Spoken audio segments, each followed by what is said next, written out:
भगवान श्री कृष्ण द्वारका में रानी सत्यभामा के साथ सिंहासन पर विराजमान थे। निकट गरुड़ और सुदर्शन चक्र भी बैठे हुए थे। तीनों के चेहरे पर दिव्य तेज झलक रहा। बातों ही बातों में रानी सत्यभामा ने श्री कृष्ण से पूछा कि हे प्रभु, आपने त्रेता युग में राम के रूप में अवतार लिया था। सीता आपकी पत्नी थी, क्या वे मुझसे भी ज्यादा सुंदर थी?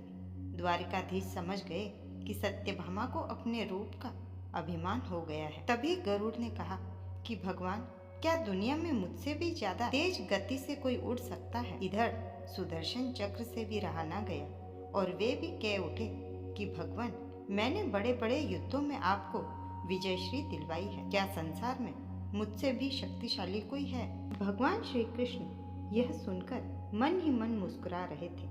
वे जान रहे थे कि उनके इन तीनों भक्तों को अहंकार हो गया है और इनका अहंकार नष्ट करने का समय आ गया है।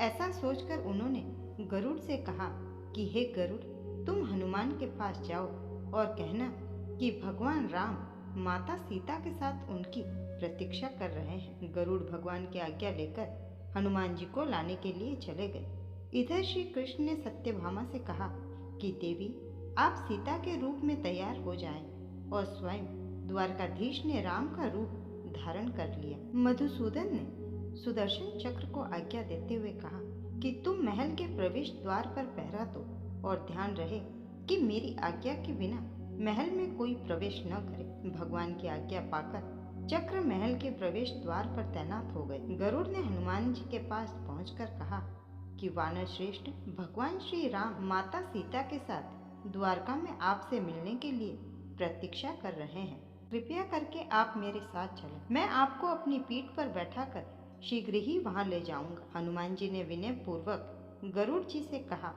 आप चलिए, मैं आता हूँ। गरुड़ जी ने सोचा, पता नहीं यह बूढ़ा वानर कब पहुँचेगा। खैर, मैं भगवान के पास चलता हूँ। यह सोचकर गरुड़ शीघ्रता से द्वारका की ओर उड़े। पर ये क्या, महल में पहुंचकर गरुड़ देखते हैं कि हनुमान तो उनसे पहले ही महल में प्रभु के सामने बैठे हैं। यह देखकर गरुड़ जी का सिर लज्जा से झुक गया।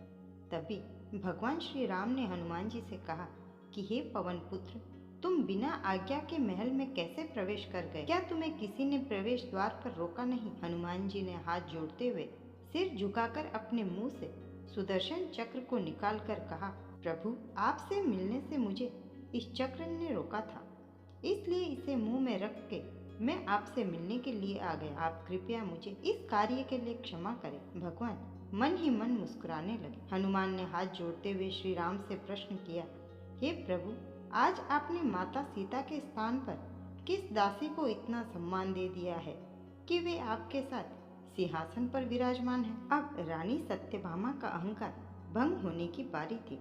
उन्हें सुंदरता का अहंकार था जो पल भर में चूर हो गया। रानी सत्यभामा, सुदर्शन चक्र व गरुड़ जी तीनों का गर्भ चूर चूर हो गया। वे भगवान की लीला समझ रहे थे। तीनों की आंखों में आंसू बहने लगे और वे भगवान के चरणों में झुक गए। अद्भुत लीला है प्रभु की। अपने भक्तों के अहंकार को अपने भक्त के द्वारा ही दूर किया उन्होंने।